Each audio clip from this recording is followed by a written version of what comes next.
各位网友，大家好，今天是2021年7月3号，星期六，欢迎大家参加王健美观察直播1的节目。我们今天是 YouTube 和 Clubhouse 双平台直播。我们今天的讨论的题目是中共百年党庆的政治计算和失算。那关于党庆7月1号中共百年党庆这件事情过去了2天多3天那么我们现在呢有一点点沉淀，我们就开始进行一个讨论那在讨论之前呢，我会进行一个话题准备我做了一些功课，也有一些现场的朋友也开始准备一些题目所以我今天我们来讨论这个题目。在讨论这个题目之前呢，我先提醒一下。Clubhouse 的网友注意一下我们还是按照这个每人1分钟的这个时间，尽量让更多的网友来参与这个节目参与到发言的队伍当中来。那么有想发言的呢，就尽早举手，好吗？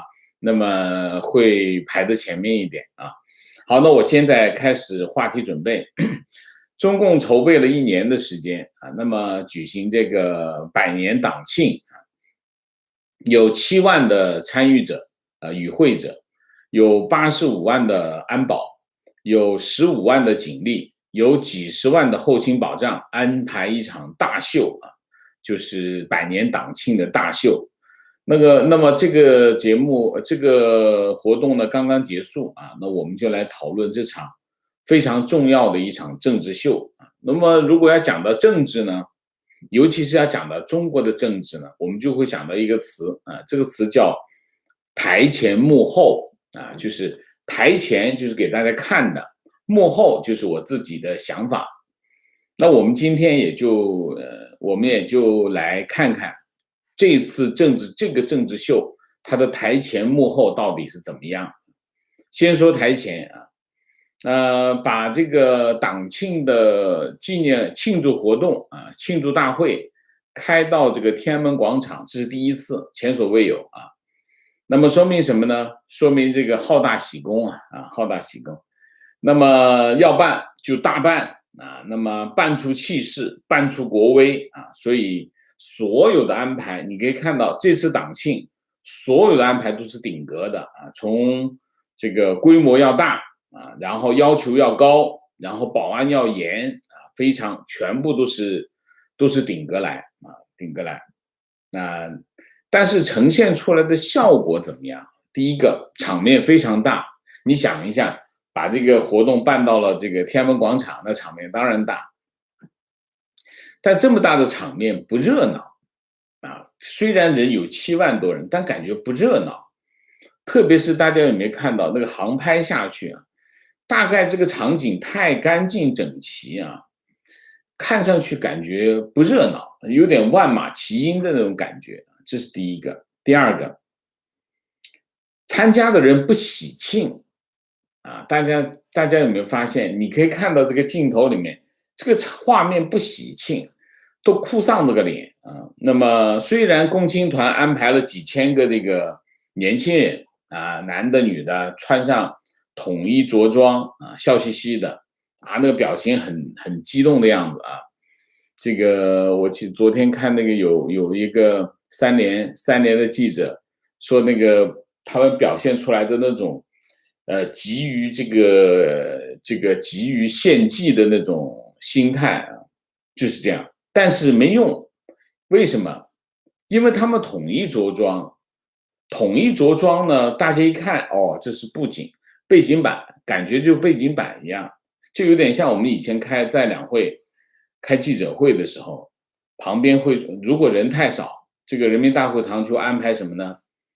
安排的武警穿制服，小平头穿制服就把这个剩下的空位给填满，人太少不好看，但是大家会忽略这些人，一样的道理。就虽然那镜头里面也有这些年轻人穿统一着装的年轻人，但是你看你一忽略这些人，其他的人你看上去这个不喜庆这是第二个。第三个当然还有一个原因是天公作美，阴沉的天空阴沉的天空又下雨，啊，天气不好啊，这是第三个。第四个呢，网络轰炸过头了啊，这个让人感觉很假啊。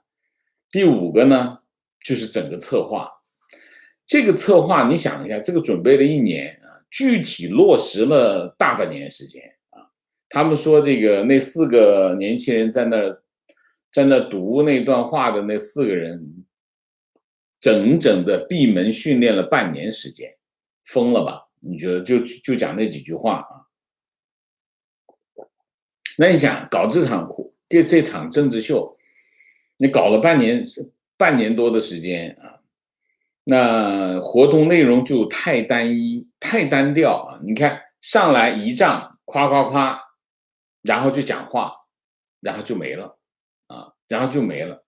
那可能因为头天晚上前天晚上搞了一个那个什么，搞了一个文艺演出搞了一台戏，又没有直播，然后呢，就显得这场活动就很，你想搞这么大的阵仗，上来就是仪仗，这十几分钟搞完，响个礼炮啊，步个操啊，完了，然后就是几个人发表讲话就完了，所以搞这么大仗，搞了这么半天，就这么点事儿，没内容，这是第五个，就是内容很单薄。第六个，突出习近平啊，突出习近平，你想前面的内容一点点，后面就剩下就是1个多小时，习近平在那讲话，讲话又很长啊，然后听得大家都很不耐烦啊，所以这个台前看上去呢，这个台前不大成功啊，不大成功啊。然后我们讲讲幕后啊，幕后呢，当然从当前的政治、经济、社会和外交的形势来看，大办党庆并不合时宜。我觉得就是习近平他也不想办啊，他也不想办，因为形势不好啊，不好看啊。但是呢，他也不能不办，为什么？你想100年啊，100年这个不能不办。如果他真不办，或者是办小了，那党内外都会有起疑心啊。这个慈禧曾经最近有段视频在这个网上流传，讲得很对，就是如果你不大办，大家都会觉得你不行了啊，所以他只能大办，这硬着头皮也得办下来，这是第一个。第二个，在这场这个政治大秀当中，主题最关键，你到底讲什么？你想讲什么？你想表达什么？所以主题这个整个秀落脚点还是习近平讲话啊。那么可以说这场大秀基本上是习近平的独角戏，做这么多的铺排，就是为习近平做独角戏。那当然这肯定是习近平要的效果啊，因为毕竟明年20大，今年搞一场大秀，现在也是关键的时候，搞这场大秀也是为明年的20大做铺垫。但是这场习近平的独角戏，让这场政治秀没看头，没效果。对于中共来说，这个时候最重要的是什么？对于中共来说，这个时候最重要的是，内困外交啊，内外交困啊。内外交困的形势下，最需要什么？团结啊，党内要团结，国内要团结，你才能够，你形势很困难，你当然要去团结，你才能稳住局面，解决问题。但是呢，你看习近平这个讲话，这个将近一个小时，1个多小时多一点的讲话，他就讲了2件事。他讲2件事，第一件事，可劲儿的自吹自擂啊，共产党多么牛啊！那你把自己共产党吹到天上去，这让人反感。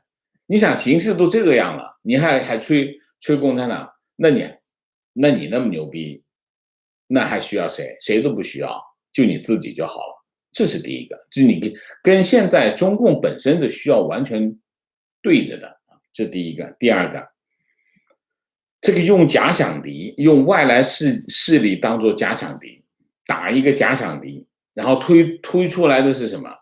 民族主义啊。那么民族主义目的是什么？形成内部的激励啊。这段话现在所有的外国媒体都在引用啊，叫中国人民绝不允许任何外来势力欺负、压迫、奴役我们。谁妄想这么干，必将在14亿多中国人民用血肉铸成的钢铁长城面前碰得头破血流。这段话其实引起了西方非常强烈的反感啊。这段话是干什么？效果是什么？拉仇恨啊。那么非但不能解决目前中国的外交困境，而且强化了西方国家对中共的认知和这种对抗的心态，就是这段话。而且这段话呢，大家琢磨琢磨都不靠谱。为什么？你一说中国人民是血肉铸成的钢铁长城，不是你们共产党是钢铁长城，你共产党应该做钢铁长城保护中国人民啊，对吧？你不是人民为中心吗？人民为中心，人民应该在中心，共产党在外面保护他们。结果你不是，你是让中国人民14亿中国人民做钢铁长城，还用血肉做成的钢铁长城，那保护谁？保护你们共产党啊！这一句话讲出来，你以前没人敢讲话，或者是没人话讲的想不出来，你现在互联网一上来，谁都能讲话，这一讲不全穿帮嘛？这是第一个，就是他的在这件事情当中，就是这场政治秀变成了习近平的独角戏，而这个习近平的独角戏呢，这个戏唱完之后对他自己不利啊，这是第一个。第二个，这场政治秀还突出的反映了中国当前极端的外交孤立啊，外交孤立啊，那上来就已经说我们不请的了啊，这所有的外国友人我们都不请，我们自己关起门来党庆啊，这个可以理解，因为当时也是疫情啊。但是现在不请客，那就收这个贺信贺电就变得很重要啊。中联部的副部长叫郭叶洲啊，他说这个中共党庆这个贺电贺函纷至沓来，收到了什么？总共收到了1300多封这个贺电函。那么包括什么呢？包括了150多位，他这个讲话就有话术啊，150多位国家元首顿号，政府首脑顿号，200多位政党的主要领导人啊。那全世界总共才这么多个国家，你已经收到了150多位国家元首、政府首脑，还有200多位这个政党的主要领导人的这个贺电贺信。是不是这样呢？当然不是啊，很风光啊，这理论上应该很风光啊，但实际上是胡扯啊，基本上胡扯，因为他把很多不是的全算进去了啊。那么这里面情况是什么？第一个，西方国家没有一个政治领袖表态祝贺啊，这个是肯定的，任何一个西方的国家的政治领袖都没有表态的，这是第一个。第二个，民主国家。不仅仅西方了，民主国家的政治也没有政治表态祝贺的。那么日本有，等一下我们看一下啊，日本是怎么回事？等一下，拿得出手的有谁呢？俄罗斯普京拿得出手啊，他没有发贺电，也没有发贺函，他是口头上跟习近平这个视频会晤的时候，口头上表示的啊。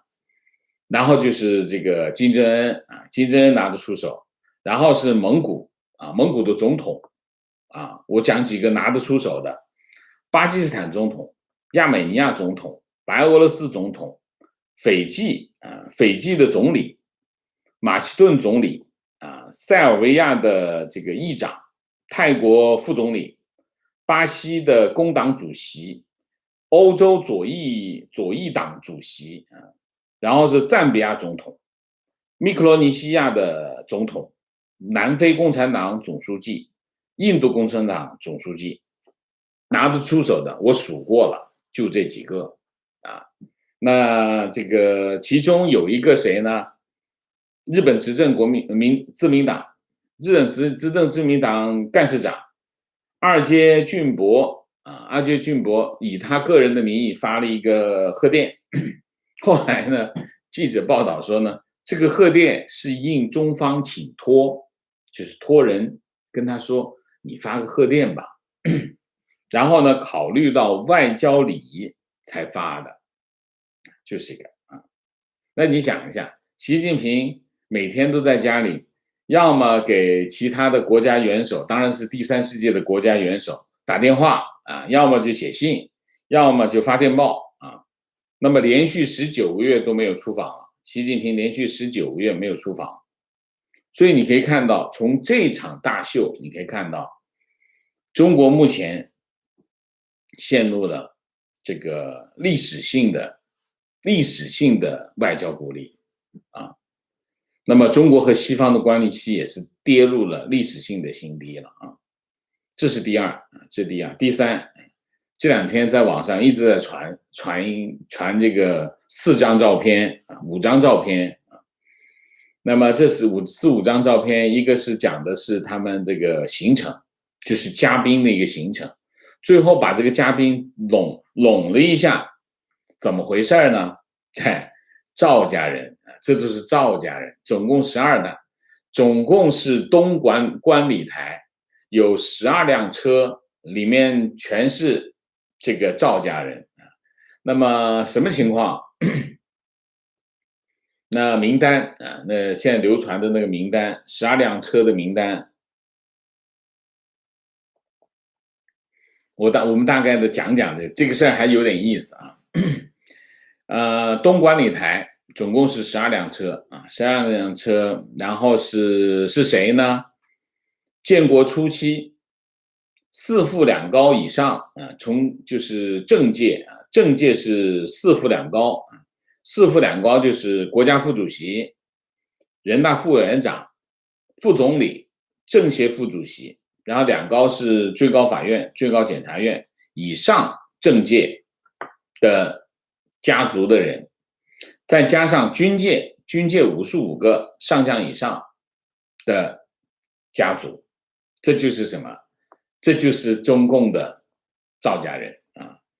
那么我们看看这个赵家人到底有哪些？我查了一下，我们今天稍微有点紧张的原因是因为我查了这些车上的人到底都是些谁啊？1号车啊，而且他们是按照什么呢？每个家族一个代表啊，每个家族一个代表，按照什么呢？按照父辈的政治地位排序作序啊。那么1号车排第一的是谁？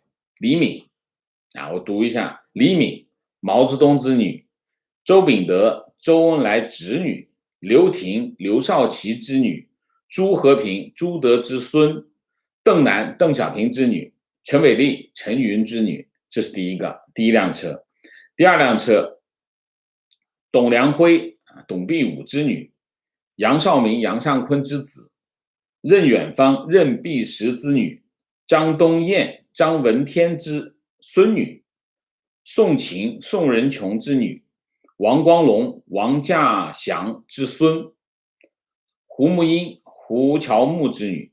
然后3号车，3号车叶向真叶剑英之女最小的女儿；傅燕、彭真之女；林有群、林伯渠之女孙女林伯渠孙女；孙巨、李景全之子林彦志、林延志、林兰林峰之养子刘菊芬、刘宁义之女；郭淑英、郭沫若之女那么这是第3辆车。第5辆车第4辆车我就不说了。第5辆车大家熟悉的人比较多陶思亮陶铸之女；李勇、李富春之孙；薄熙成、薄一波之子；薄一波他这薄熙来是老大啊，谭庆庆谭震林之孙，邓运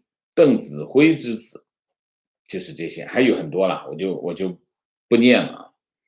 那么网友答得非常的到位啊，我就念一下啊，这才是真正的赵家人，这就是个朝代，不是现代国家啊，非常精准的通过这东关礼台上的这个观礼的人，你12辆车里的人啊，你可以看出来，这是个朝代啊，这不是现代国家。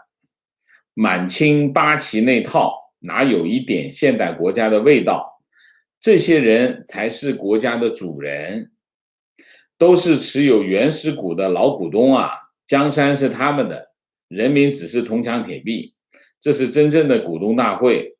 打江山就是打得人民头破血流，坐江山就是坐在人民身上作威作福。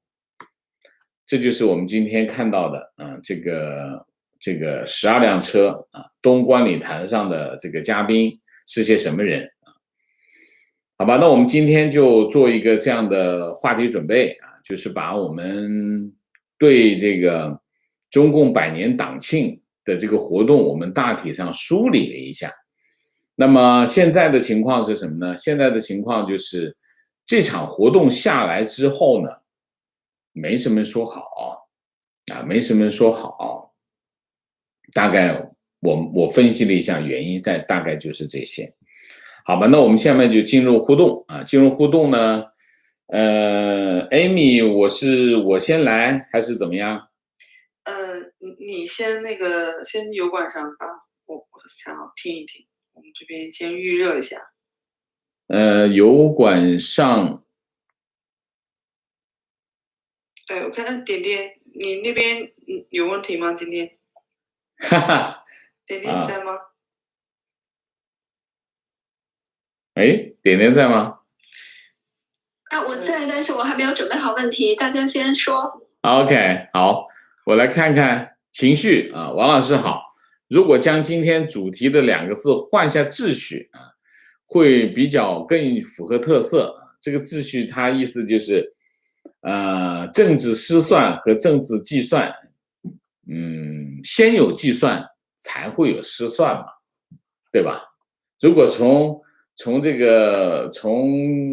一件事情的逻辑上来说啊，它应该是先有计算，然后你在执行的过程中才会看到哦，原来我有失算之处，所以还是这个比较对啊，我觉得。好，再来情况。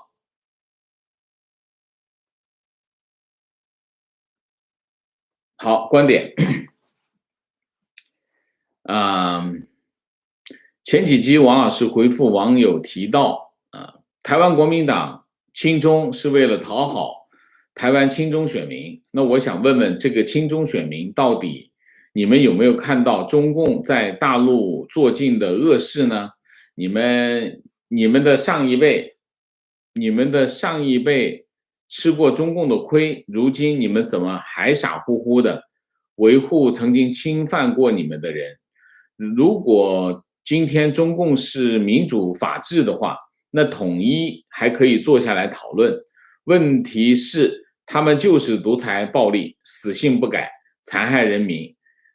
你们怎么还是看不清呢？不要说你们没看过中共的邪恶野蛮，或者 FB 视频一大堆。OK，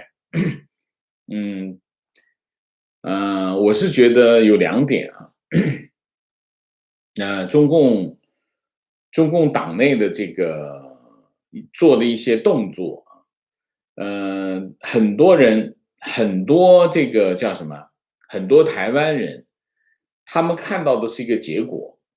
其实中共做台湾的工作做了很多的，会有一些人抱有幻想，也会有一些人一厢情愿啊，所以。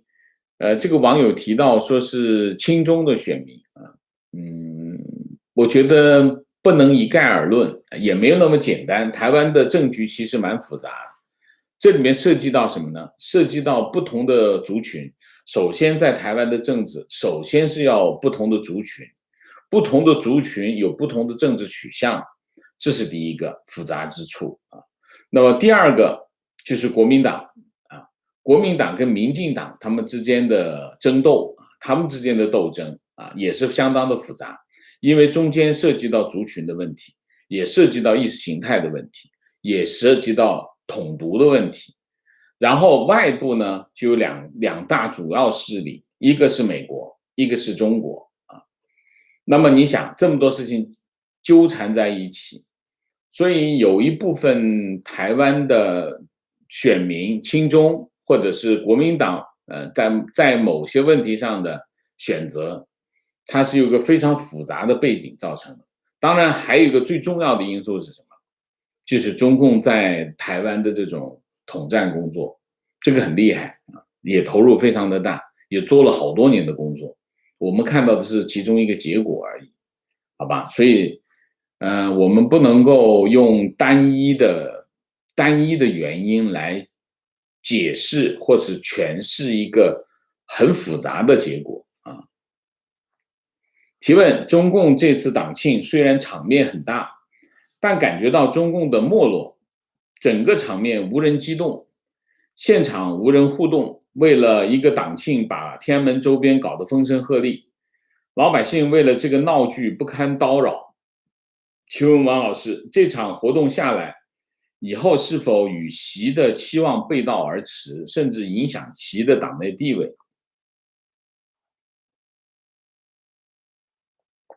第一个，我就感觉到，就是这场活动下来呢，对他维稳的动员很大。你看在这个微信啊，在这个互联网上啊，那声势很大。你一看就是做了大规模的动员啊，投入了把所有的子弹都打光，就大概是这个意思啊。但是效果，大家其实这个网友说的很对啊，就是说你把这东西扒拉一开，你看后面啥都没有啊，所以基本上说好的没有。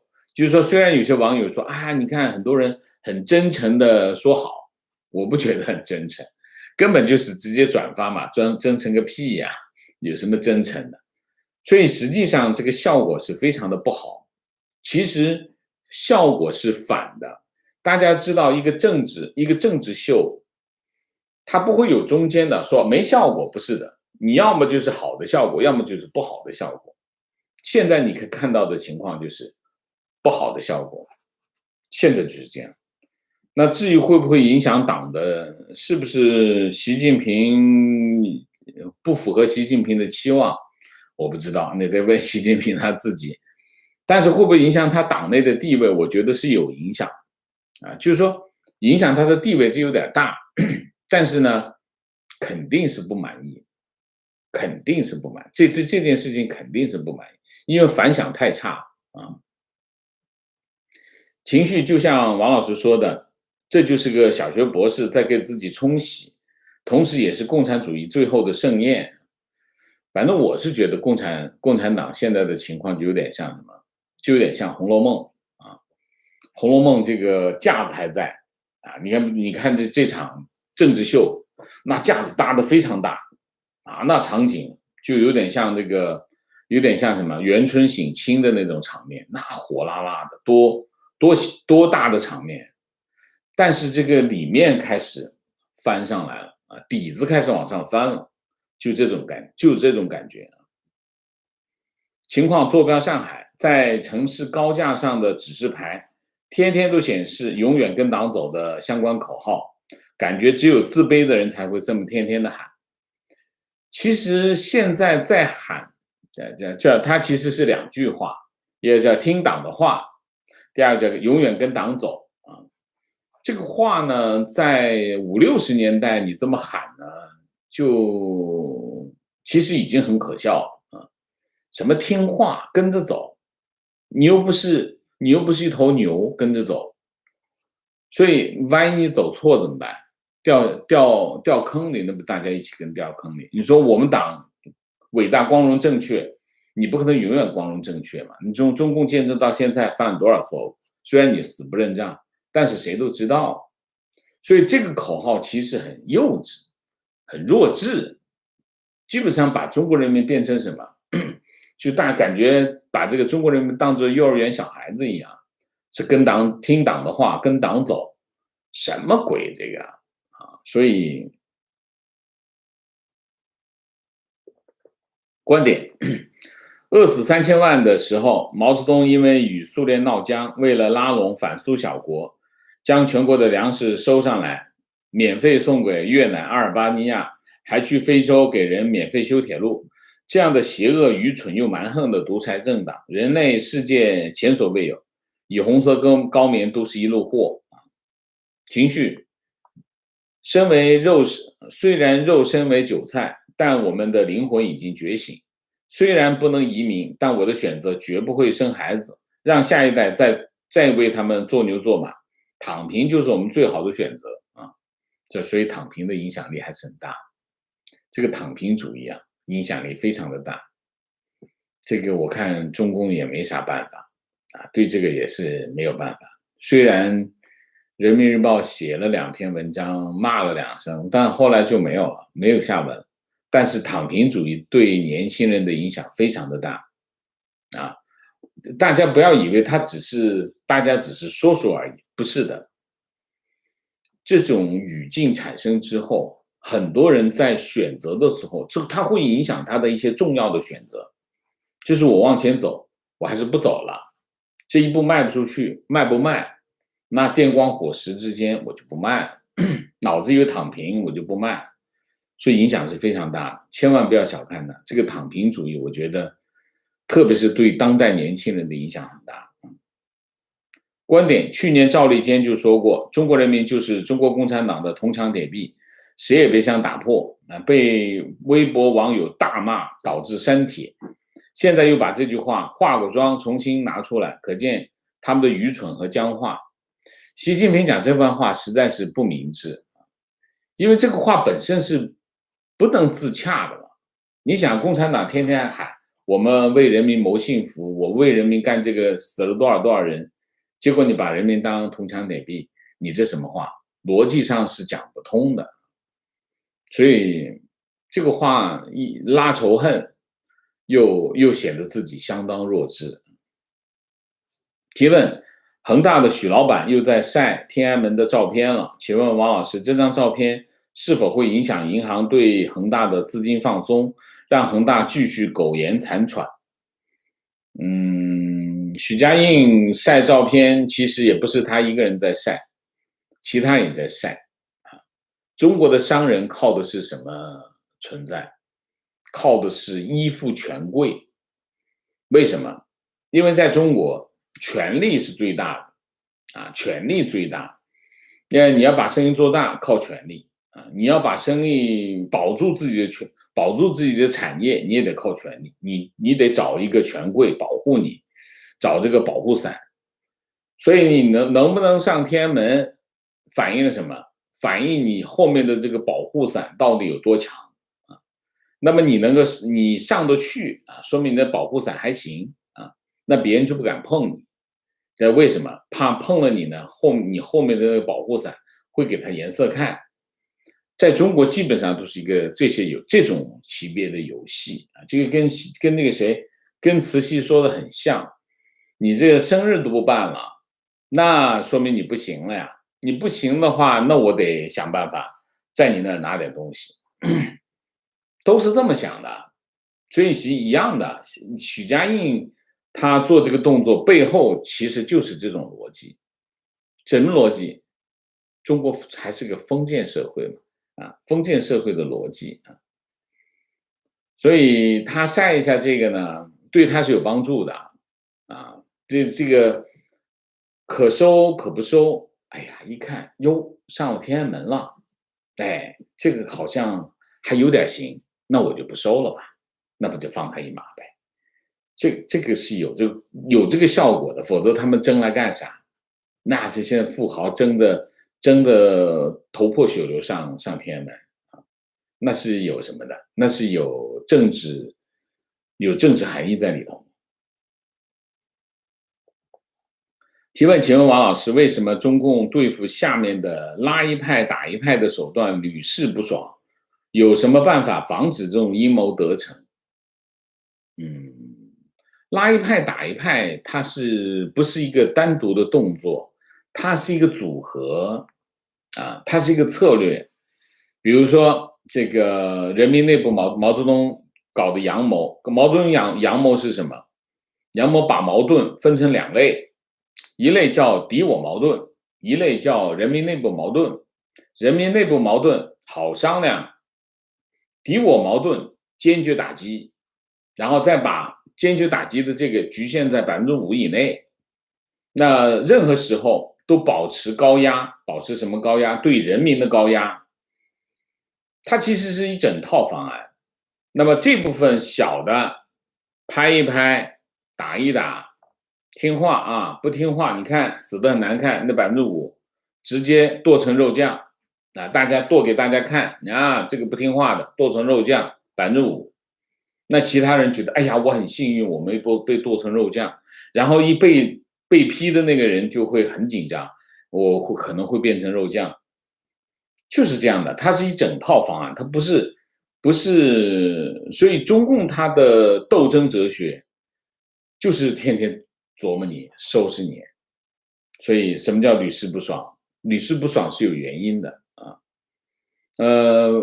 这里面跟什么有关系哈？经常有人会嘲笑那些电讯诈骗，所以经常嘲笑那电讯诈骗，这么弱智的这个骗局都会上当，不要嘲笑他们。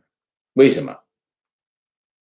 他既然是个骗局，他就处心积虑要骗你，你又没有天天想的，你是过自己的日子，你天天哪会想的这些事情，所以他就会上当。一样的道理，你说的屡试不爽，你得干活啊，你得谋生啊，但是架不住别人天天有人在琢磨你啊，这个完全是不在同一个层次上面的竞争。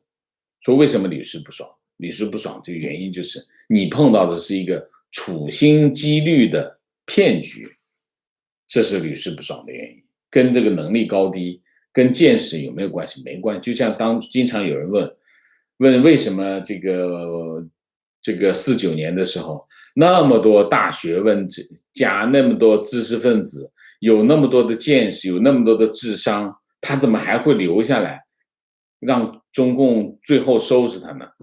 对呀，别人是处心积虑的骗你，你又没防备，你说你有防备抵抗，那是另外一回事。那个时候也没有觉得有这种情况，就是这样。所以屡试不爽，就是大家要把账算在那个骗子头上，不能算到那个被害者的头上。只有骗子希望大家这么算账。提问，王老师你好，请问为什么国家社保养老金入不敷出已经是众所周知的事实和趋势，明显是庞氏骗局末期即将崩盘的样子，但是中共仍然要不停地提高当前养老金发放数目，是为了获得当前养老金既得年龄者，即50岁到60岁以上民众的支持吗？有2个原因。第一个原因就是，虽然你说的是55岁到60岁好像没什么用，但是很有用。为什么？因为他们还有子女啊，所以他们是有关系的，有关联的，这是第一个。所以并不是在政治上没有影响的，这些人在政治上还是有影响，这是第一个。第二个，这次提高，我觉得就纯粹就是为了贺党庆啊。还有一个问题是什么？反正这个事儿也不是习近平的事儿，这是李克强的事儿啊。反正各个地方这个现在的这个局面真的很像《红楼梦》，什么意思呢？就是没有人想着解决问题的，都是想着在这个问题当中火中取栗，弄点好处的，都是想着这个。为什么？我举个例子，北京市不是刚刚把这个校外这个补课给停了吗？北京市自己来，这个既然停了，那区教委就和区教育局和学校联合办一个课后补课课程。之前我还没想，之前有网友在这个节目当中问说会不会这就他们自己搞？我说怎么可能？这不是要降低这个减轻负担吗？怎么会这个叫什么？这算是顶风作案吧？他还真就顶风作案了。北京市教育局出个文件，这个区教育局和学校联合办什么课后补课？结果你看图穷匕见了吧？就是没有人，你现在看中国现在这是政局里头，没有人想着这个大局是什么，我们不能添乱，我们得想办法解决问题，没有，都是想办法在里面挖一块。你看这不是挖一块，这不图穷匕见了吗？这不是一下子把这个习近平开这个深改委的这个文件减轻二减，减轻校内负担，减轻校外负担，这个意见不就直接打习近平的脸了吗？所以现在的情况就是这样的情况。他出这个政策，比如说把这个社保的退休金的这个比例提高这个退休金，提高退休金很爽啊！是习近平说，那就给大家加点吧，高兴高兴。问题是你加上去之后，谁给钱？地方政府给钱，地方政府在那骂你啊！就现在的局势就是这，就很像，就是当年这个曹雪芹的小说《红楼梦》里面的这个局面，就是没有人操心国家大事，都想着怎么从里面漏点好处，就这个情况啊。提问：坐标北京某重点高校，周围都是粉红，尤其是女生，非常孤单。老师、大学生、研究生是不是很多粉红？他不跟你说心里话，你还没搞清楚状况。粉红当然有，但是你说全是粉红，我不相信。现在这种政治气氛，谁敢把自己的心里话讲出来？我也不觉得你有必要跟别人讲你不是粉红，你说呢？所以当然我也不排除在咱们这里面有粉红来制造这种舆论的这种可能性。我认为有一大半是这种情况。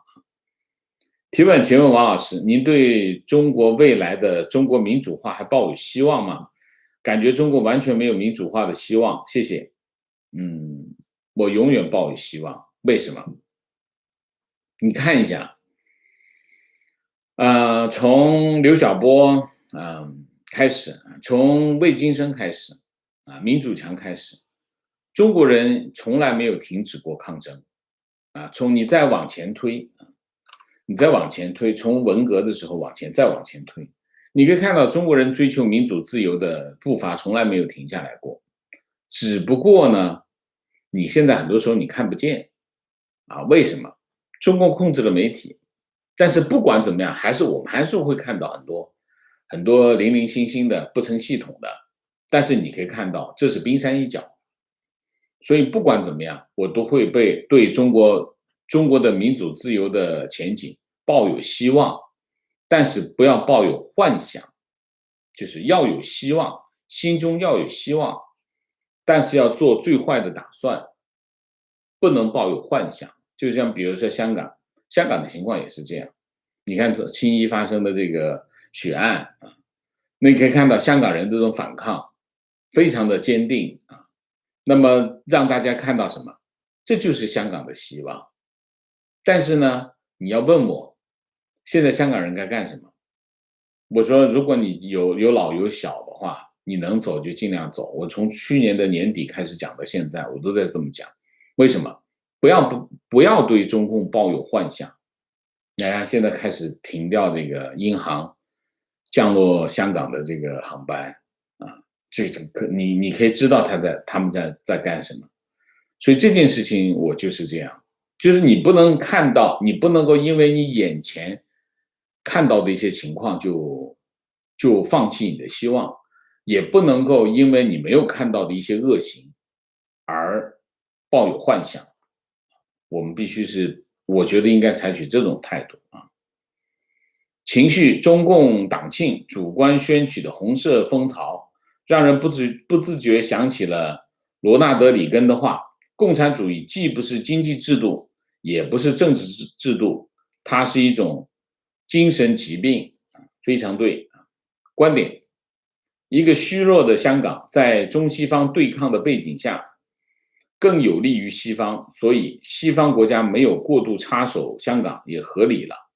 这样的香港也是中西方对抗的一个牺牲品。我对香港的处境抱有同情，希望自由之光能够再次照耀香港。虚弱的香港，我不同意，我不同意啊。怎么说呢？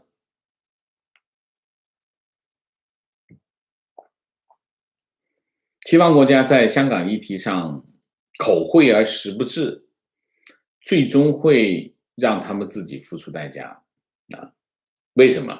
还是那句话，中国是个封建社会，他觉得你行的话，他就不敢动；他觉得你不行，他就会跑到你房间里来拿东西。这就是中国的文化啊！所以你上来他一伸手，啪，你就把他手给剁了，你就得这样，那你才能够保全你自己的东西。中国就是个丛林法则的国家，中共建政之后，中国大地就是一个丛林法则的国家。就是你看见有人往你的这个兜里伸手的时候，你不能够说我躲开，你躲开他一看你这个态度，那就直接就不用偷了，直接伸手进来就抢了。你要做的是什么？你要做的是他伸手过来的时候，直接拿刀子把那只手给剁了，全世界的人都不会再偷你了。为什么？因为知道后果很严重。你要是他伸手的时候，你又扭捏捏，还假装看不见，那就完了。全世界都到处手都往你身上伸。现在香港的局面就是一个这样的局面，这就是一开始就没把那只手剁了，其实后果就是这样。观点：台湾的亲中族群多半是老有慢性病，多半年老有慢性病。要是台湾由共产党或国民党统治，习就不会2019年提制陆客自由行，那么台湾早就去年年初就爆发疫情，这些亲共老人不知道自己的命是捡来的，早就一堆去年年初就死了。统派的爱国同心会会长死于武汉肺炎，也含笑九泉吧，好吧。生命不能这样开玩笑啊！情绪：最近国内对外国人犯罪的声讨被压制，再结合习的讲话，有一种莫大的讽刺。因为外国人的超国民待遇，犯罪重新处理，一个国家的人在本国被外国人欺负，政府不帮助自己的国人，还帮助外国人，这个世界上还有哪个国家、哪个政府这么搞笑？这还是活在清朝啊。情况：我因为经常在 QQ 空间转发黑警殴打上访群众学生，昨天有个小粉红跑到我空间来骂我，说影响他爱国了。中国有些人被洗脑非常的脑残，除了他们的党，其他人都不是人，真的是恶心透了。观点：人民对中共的期盼，对理想主义的热情，那都一去不复返。这场100年庆典凸显了中共的末日气象，气数已尽，以及习近平毫无领袖魅力和亲和力，呆滞木讷，外表专横霸道，内心自卑的人格特征。只有习近平下台，中共回归改革开放的道路，开启政治制度的民主转型，中共或许还有一条出路。那我可以告诉你，中共这条出路它是不会走的。为什么？你想一下，中共从49年到现在干了多少坏事，他自己不知道吗？他知道的呀。他要是民主改革，第一件事情干什么？第一件事情他就下台了。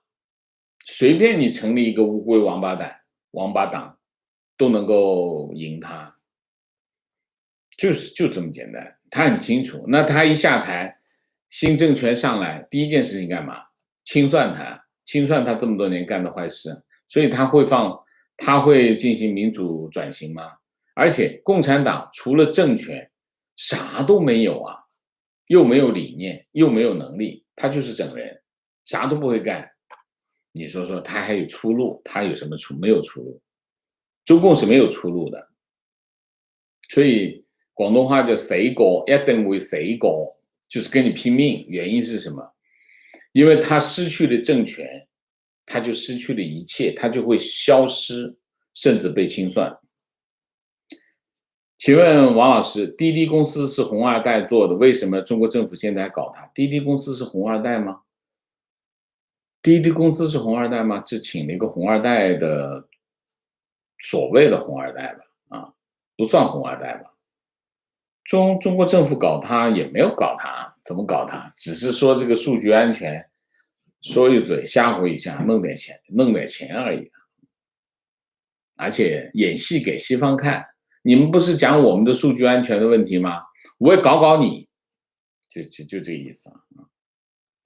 观点追随王老师一段时间，很喜欢王老师的风格，说新闻客观，观点真性情。那天看到王老师说的香港有点哽咽了，同感同伤感。谢谢王老师，周末愉快，谢谢。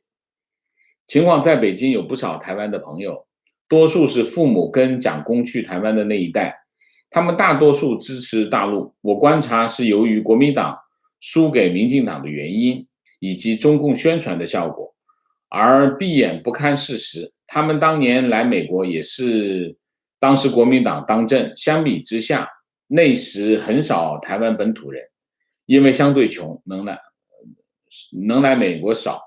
还有一个特点就是这片支持大陆的人都渐渐的老去。我觉得还是有一点私心在这里头了啊，就是共产党嘛，你跟他搞好关系，万一有点什么好处呢？我觉得是这个是有一点，共产党天天暗示大家，那跟我搞好关系啊，那么我们会有好处的啊，天天暗示大家。所以实际上很多人跟他好呢，其实也不是真心跟他好，就是保留一个机会。就很多人比如说不想关掉微信啊，不想断掉跟大陆的一些关系啊等等，都是保留一个机会。为什么？那你想一下，改革开放40年，那么都是在涨，一直在涨，所以中国的机会还是多的，这个判断是没有错。过去30-40年一直是这个情景，所以呢，共产党也是利用这个机会，你别反我，这第一个。第二个，捧个场，捧个场目的是什么？留个机会给自己。那在过去30-40年中国经济持续高涨的时代，这个话是有影响的，有影响力的。但是形势变了，形势变了什么呢？那我老等着这个机会，等来等去都不来，为什么？共产党他自己都搞不定了，还有什么机会给你？想都不要想。所以实际上这件事情，我觉得形势也会慢慢的变观点再次感谢王先生以及为栏目默默付出的团队。王先生有一期是中国学生为什么反感西方文明，建议没有看过的朋友一定要看一下。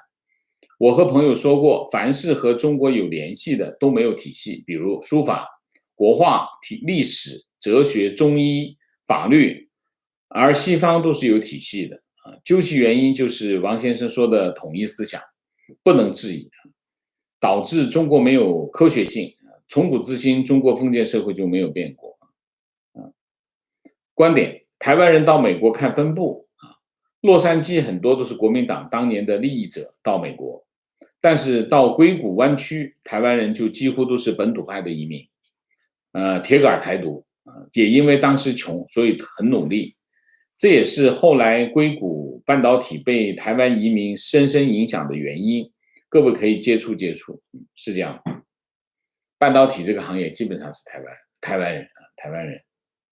情绪，香港经历的一切，想起来就忍不住悲伤。艺人开始声明停止代言维他奶，什么世道？政治表态嘛啊。情绪，离开强国的很多人觉得自己在西方国家的成就都是靠自己的努力，殊不知还在强国，他们所有可能的成就都要归于党的恩赐，所以这个很奇怪嘛啊。所以这就是什么？这就是不能自洽的逻辑啊！他跑到美国来啊，他在美国的成就跟谁都没有1毛钱的关系，都是我自己努力奋斗的结果。但是呢，他又觉得呢，在中国取得的成就是共产党恩赐他的。你说这个世界上有这样好笑的事情吗？但是这件事情完美的统一到一个中国人的身上，这就是我们经常看到的情况啊。情绪昨天还对维他奶的人文关怀赞赏有加，结果今天就出来跪舔，看来是我们自作多情了，被打脸打得啪啪响，犹如一盘冷水从头浇下，失望透顶。苹果、特斯拉、汇丰都纷纷舔共，作为个体实在是难以逐个去抵制。我可以理解了，维他奶出那份声明也没啥。我觉得也没啥，因为你要知道，如果你是那个总经理，你也没办法，你也会写一个这样的声明。关键是什么？关键是前面的通告啊，他还是关心他的家人啊，这个我觉得做的已经可以了啊。大家会理解了，其实香港人可以理解维他奶的后面的声明。观点：中共以为打压香港能够维权，殊不知只是把兴中会、同盟会推向香港人。革命斗志是中共一步一步给予的，革命灭共将归功于党。OK，Amy，我这边已经差不多了，大家有没有观点什么要说的呀？好，那个点点，好，我这个今天也没有什么特别有意义的问题或者是观点，但是我有一个香港的朋友，他希望我能表达一个情绪，然后问一个问题，可以吗？好。这个香港的朋友想说，他们就是从情绪上来说，在这个对香港的未来感到非常的绝望和愤怒。在这里，我希望王老师能给他们一点鼓励。然后他们的问题是，就是7月1号的悲剧发生以后，中共会不会用作借口加大打压的力度？然后以您对党的这个认识，您会觉得他们会怎么做？谢谢。当然7.1发生的这个血案，我们坐下来慢慢的想这件事情，其实虽然意料之外，但是其实也不意外啊，这种事情也不意外。你想一下，香港是个怎样的社会？香港原来虽然没有民主，作为一个殖民地，但是香港拥有自由，香港人是天生的自由啊，因为他们从小就拥有自由。然后共产党来了，然后香港回归，然后共产党在回归之前讲了一堆的承诺，就像中共49年以前一样，但是翻脸不认人，翻脸不认账，然后就做了一堆这样的事情，然后把所有的媒体全部买通掉，把一个不接受买通的呢就给它关掉。所以基本上现在你可以看，香港就变成一个高压锅，这个压力一直在里面，越来越大，越来越大，然后就出现了他们叫孤狼式的这种报复行为。那其实是没有这个社会情绪没办法宣泄，其实最突出的是其实是反送中运动，反送中运动的那个时候的社会情绪更高涨，比现在还要高涨。但是现在的情况是什么？现在的情况就是反送中运动到现在，很多人是觉得心死了，但是这次为什么会变成一个这样的行动？就是死了心的人又生气了，这个问题，这是核心的问题。所以我们先看，就是看香港这次血案，反映了这种社会情绪啊，这是第一个。第二个，香港人不要是，我觉得香港人非常令人敬佩啊，我也为香港人感到骄傲。我作为一个香港人的一份子，我也感到非常的骄傲自豪。就是他们不放弃、不屈服，这种意志、这种斗争的意志力很坚强，而且他们很有智慧。所以在这个问题上，我请香港的同胞们不要绝望尽量的保护自己。我还是那句话，如果有孩子，如果有老人能够走就尽量的走，用脚来投票。其实中共现在最怕什么？中共其实最怕就是大家走。为什么？没有铜墙铁壁了啊！所以其实对中共来说，他很害怕大家走。那为什么要禁止英航降落？就是反映了这种心态啊。这是第二。第三，中共会怎么反应啊？中共会在香港怎么反应？那么当然很直接的反应就是加大这个镇压的力度。但是加大镇压的力度能不能解决问题，并不能解决问题只是把机会率降低，但是机会率不会变成零。你要知道，警察才几万人嘛，香港有几百万人，你这个镇压能怎么镇压？其实现在香港这个情况就这次血案其实给香港人一个非常大的激励。什么意思呢？就是你可以看，很多人很绝望在现在这个场景之下，但是这场血案让香港人知道，其实呢，我们香港人并没有屈服。他们看到这个情况，这是给香港人一个非常强烈的信号。就是香港人没有屈服，香港人自己知道香港人没有屈服，这是一件很重要的信息。这件信息对特区政府来说，对中共来说，对他们的打击是非常的大非常大的打击。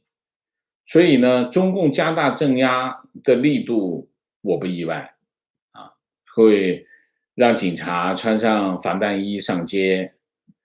但是警察有问题了。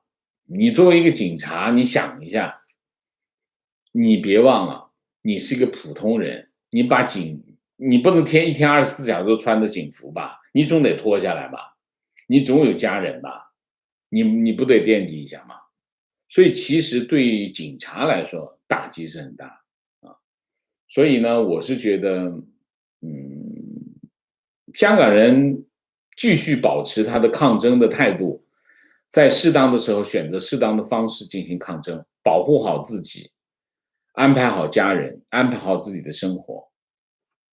当然，我觉得他们做得非常的好，好吧？我就说这么多。点点。谢谢王老师。然后我想借您的地方跟底下的香港朋友和我身边所有的香港朋友说，加油，保重，谢谢。好，谢谢。非常感谢。王老师，你那边差不多，时间差不多快到了吧？我把这个念完，我先把 YouTube 这边完成，好吗？好的，好。提问：此次100年党庆，习近平讲话没有看稿子的时间比较长，是脱稿吗？